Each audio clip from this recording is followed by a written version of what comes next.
Good evening. I'm very glad to see such a nice group of people here tonight. Just wanted to explain a little bit about why we're here tonight. As the director of the Chamber of Commerce, businesses have been approaching me lately about the issue of medical marijuana because it's something that's going to be coming up this fall for a vote in the state House of Representatives, and they wanted to know a little bit more about it. Wanted to get a pulse for how the community feels about it as well. And that's why we put together this roundtable. As the Chamber of Commerce, we're all about educating not only our member businesses, but the community at large. And we've had some tremendous feedback for this. We have a panel of people, all walks of life here, that are experts in some way on medical marijuana and its use. And each of them will have 10 to 12 minutes this evening to present their case, whether it's for or against medical marijuana, so that everyone here can make their own decision with a little more information. Representative Gibbons has graciously agreed to be our mediator today, so he'll be taking over for me in a few minutes. A few people wanted to apologize to the group. Mayor Court would like to have been here tonight, but he was elsewhere and couldn't return, and he just gave me a brief statement he would like me to read before we get started. I apologize for not being able to attend this very important discussion that concerns everyone in the state of Pennsylvania. I am grateful to have been asked for my opinion about whether we should encourage or discourage the legalization of medical marijuana. As mayor, I am in favor of medical marijuana as long as it is channeled properly with tight controls by the state. I believe the legalization of cannabis will soon be passed, but not without consequences for those who are for and against its legalization. I have been following this debate, and I know there are pros and cons. You have physicians who are for this and for against it. There will be politicians and families, each with their own beliefs and reasons, who will be in favor or opposed to legislation. I believe that this is a decision that will not be an easy one. It is a tough decision that will be made by each individual voter based on his or her own real-life circumstances, as well as a major decision at the state and federal level. But all hard decisions can have great outcomes. So that was from Mayor Court. And we also had another speaker that was invited that was going to be there this evening, and he was unable to make it. That is Representative Matt Baker. He's chairman of the State House Health Committee. And he did want me to say that he is opposed to the legalization of marijuana for any purpose. And his statement he sent me, and if any of you would like to read it since he couldn't be here this evening, you can pick it up at the table back there at the Chamber of Commerce. I do want you to read his opinion as well of those at the panel up here. At this point, I'd like to turn this over to Bob Villela, our city manager. He's going to say a few words before we get started. I'm so glad all of you are here tonight.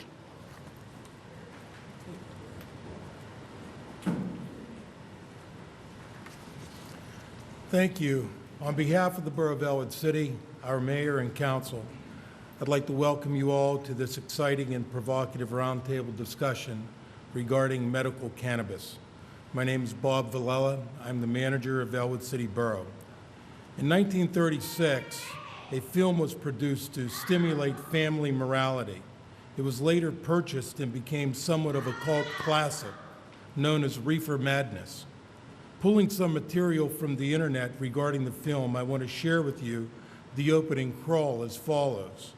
This motion picture you are about to see may startle you. It would not have been possible otherwise to sufficiently emphasize the frightful toll of the new drug menace, which is destroying the youth of America in alarmingly increasingly numbers. Marijuana. Is that drug a violent narcotic, an unspeakable scourge, or the real public enemy number one? Almost 80 years have passed since this documentary turned cult classic was aired. Many people still identify marijuana as the gateway drug, but time passes, people change, and events change people. Technology and medicine advance, and the once thought of scourge may have far greater medical potential than the film's opening statement may suggest. Menace or a medical breakthrough with potential to help provide cures to some of the medical mysteries that have haunted many families for years. This forum, the discussion roundtable presented by our chamber, is intended to provide the community with an invigorating topic that adds value to all from a socioeconomic perspective, impacting family, business, and community. Our chamber has brought together a roundtable of experts who will present their position to you with passion, both pro and con. On behalf of our community, we thank you for taking the time to attend this event and sit at our table and participate in this wonderful and exciting event. I'd like to take this opportunity now to introduce our State Representative, Jared Gibbons, who will be the moderator for this evening's roundtable. Jared, thank you.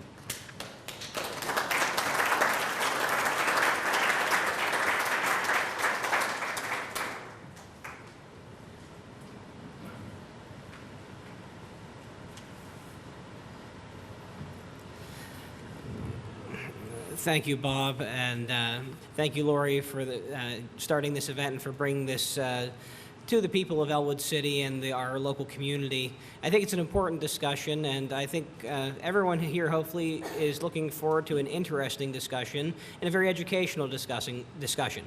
We have a panel of experts who will discuss the issue and hopefully provide us with some great insights. At the end, we'll look forward to getting some of your questions. I do want to point out two people who are here that will not be speaking but are in attendance. We have Nick Karen from the office of Representative Keith Rothfuss, our United States Congressman. Thank you, Nick. And we also have Tony Tamaro from the office of our State Senator, Elder Vogel. So thank you both for being here as well. So we're going to start with our first speaker of the night. This will be State Senator Mike Fulmer. Senator Fulmer represents the 48th Senatorial District in Pennsylvania and is the prime sponsor of Senate Bill 3, which is the primary bill being considered in the Pennsylvania General Assembly to allow for the legal use of medical cannabis. The bill passed the state Senate earlier this year and currently is in the House Health Committee. So we want to thank Senator Fulmer for traveling all the way out to Western Pennsylvania from Lebanon County to be with us tonight and invite him up to give his presentation. Senator Fulmer.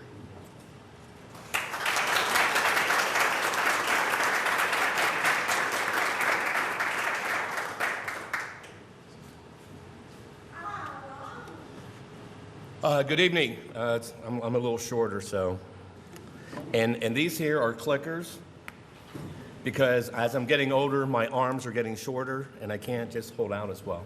Listen, it's a great honor to be out here. It's a great town. Ate at a great restaurant, had the best chicken salad, Nico's. Outstanding place. You probably all know about it. So it's a great place to eat, great salad. Okay, who's Mike Fulmer? Mike Fulmer is a state senator from the 48th District in South Central Pennsylvania, home of the Pennsylvania Dutch, Amish, Mennonite. My whole background has, on both sides of my family, we're all Pennsylvania Germans, and they all sprechen the Pennsylvania Dutch, which was a lower German and such. It's a very conservative area, ladies and gentlemen, very, very conservative. How does a conservative Republican, Bible-believing Presbyterian get involved in a subject matter that is as controversial as medical cannabis? And I'm going to be referring to it as medical cannabis because the term marijuana has such a negative terminology that sometimes it takes us away from what we really should be talking about here. But how did I get there?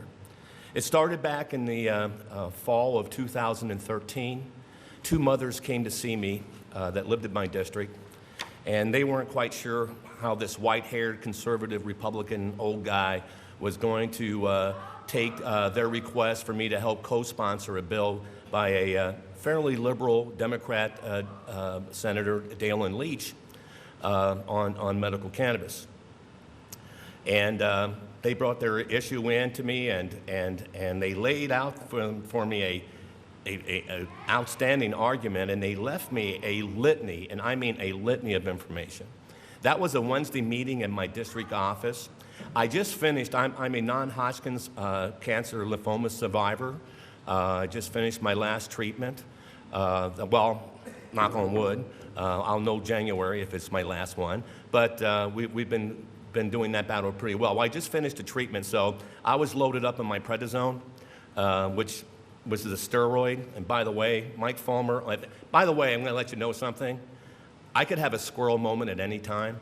You ever see the movie Up? Squirrel, squirrel. I mean, I have ADHD, I admit it. I can take you down that path at any time, any place. But my point is I was on prednisone, and none of my family really wanted to be around me, because when I was on that, I'd be up all night long.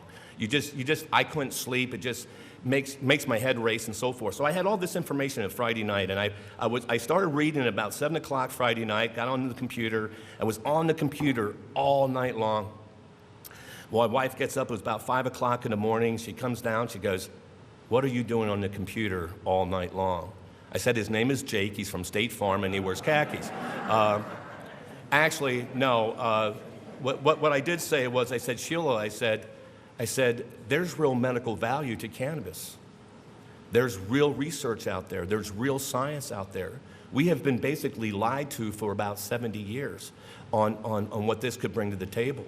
We totally pushed hemp we totally took it off the table, even industrial hemp, which has so many other values that can bring to the table." And I said, this message has to get out, and no one's going to listen to Senator Leach. I said, I'm going to ask Senator Leach if he would co-prime a bill with me, and we'll rewrite his bill, and we'll do a co-prime sponsor. Well, that's how I got into this.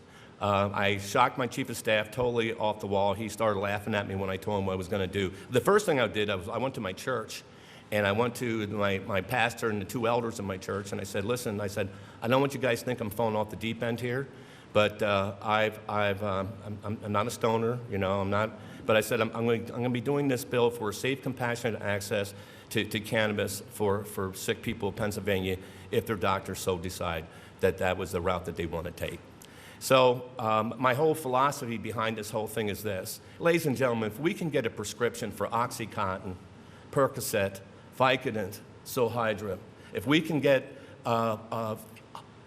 prescriptions fulfilled that are highly toxic to our bodies and that can cause long-term damages to our bodies, I said, why should we not have the same opportunity for a non-toxic subject? And yes, I'm saying non-toxic. In that research that I have done, and the doctors that I have met, and the medical doctors who have actually used cannabis in treating patients from around the world, and the one doctor specifically is Dr. Raphael Meshulam from Israel, who I would call the godfather of medical cannabis research. And as he would tell me, "Michael, this is not toxic." Basically what he would say is that actually what he told me was outside of the neuropic type of psychedelic or the buzz that you get from heating up THC at 185 degrees or more, it's basically a good plant to eat. I mean, you could juice it as omega-6, omega-3s, and so forth. It's that THC aspect of the heating it up that causes that psychotropic buzz, what we call a high or whatever, that has caused the concerns, and rightly so. And rightly so, ladies and gentlemen. I'm not here to glorify pot, all right? Let's get that straight. And young people in here, I'm just letting you know that this bill is about medical cannabis. What I'm trying to do is this, and what Senate Bill 3 is trying to do is this. I'm trying to bring and take the Wild West out of cannabis and bring cannabis into a well-regulated medical environment to where we would allow the biosciences and so forth to develop various strains to help various folks. Folks, we know, for instance, Israel developed a specific strain of cannabis to deal with Crohn's disease, and they're having excellent, excellent results with it. We would have access to those seeds for people who have Crohn's. We know that cannabis has helped in areas for a long, long time. Ladies and gentlemen, before the 1930s, your large pharmaceutical companies were making cannabis oils that said cannabis oils right on the bottle. I could show you a headline from a 1949 edition of the Salt Lake City Telegram newspaper. A headline says, marijuana leaf plays role in helping reducing seizures in children, the May 20th edition, from 2 doctors from the University of Utah that were using information and research that they got from before. The AMA, when they decided to push cannabis underground and hemp and so forth underground, begged the federal government not to take cannabis off of the pharmacopoeia because it was used for thousands of years in various forms and fashion for medicine. This has a great medical application. I am not talking about recreational here, ladies and gentlemen. I'm talking about medical. And here's the other thing that you need to know. There's 3 studies now. The original study that I was aware of was from Dr. Colleen Barry from the University of Johns Hopkins University. Her study, she was studying the effects of, and I know this has to be a problem here as it is a problem in my neck of the woods, prescription drug addiction and prescription drug overdoses, which is also leading to heroin problem in a major, major way. Matter of fact, just 2 weeks ago in Lebanon County, we had 4 deaths over the weekend from heroin overdoses and such. But her study shows that in states that have safe, compassionate access to cannabis, that their prescription drug overdoses were down 25% in the first 5 years, and it rises past that. The University of Pennsylvania did a similar study, and so did, I think, Robert Morris University. So the studies are out there. The information is out there. This is not something that I wanted to do. I did not want to bring and hurt Pennsylvania. I didn't want to hurt Pennsylvania families. I'm very pro-family. As I told you, I'm a Bible-believing Presbyterian. But let me leave you with a quote from Thomas Jefferson. Thomas Jefferson said this. He says, "A people that allows their government to dictate what foods they eat and what medicines they take, their souls are in the same sorry state as those poor souls that live under tyranny." My point is this, ladies and gentlemen, here is a potential medical use, not a cure-all. It's not the wonder drug. I think it has great benefits, and I think as we study it and study it even more and more, we're going to find out that it's going to be very versatile.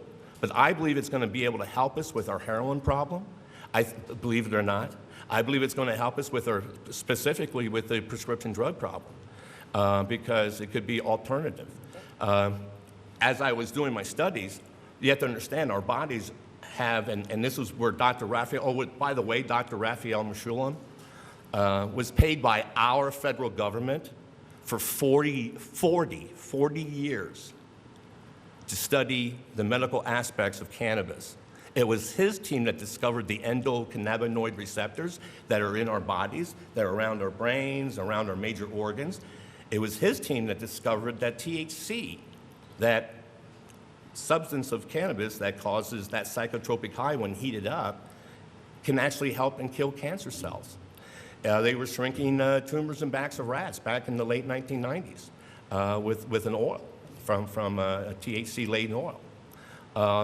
So my point into all this is that here is a potential medicine that will do more than just mask, but I believe heal. For instance, as a survivor, and may I have my water, please?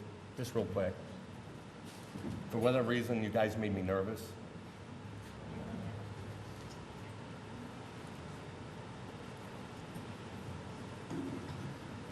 Thank you. Where was I? I was speaking about the endocannabinoids. When someone's going through cancer treatments, I went through major chemotherapy treatments. You just don't want to eat. You get nauseous. It's just absolutely horrible.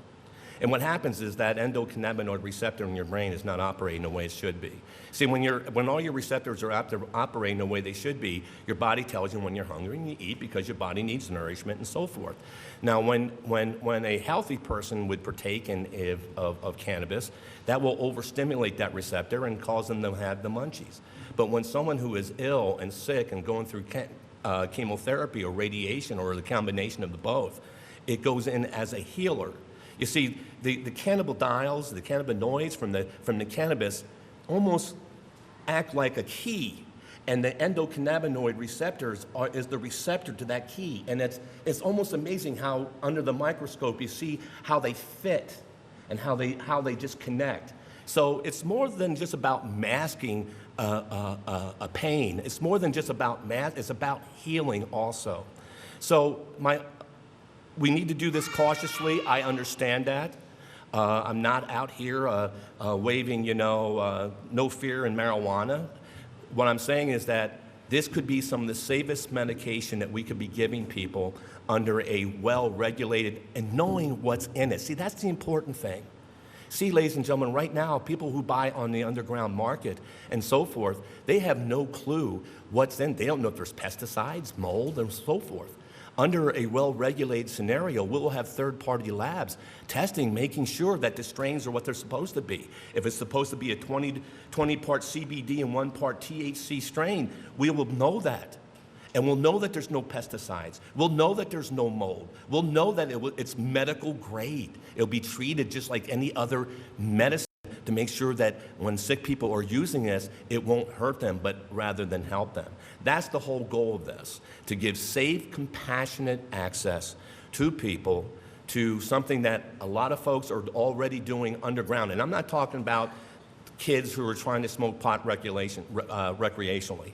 I'm talking about sick people who are just tired of the medications that they're on that are not working, and they're looking for a different answer. To allow these folks to be legal, to allow these folks to have safe access to quality medicinal grade cannabis. Thank you very much.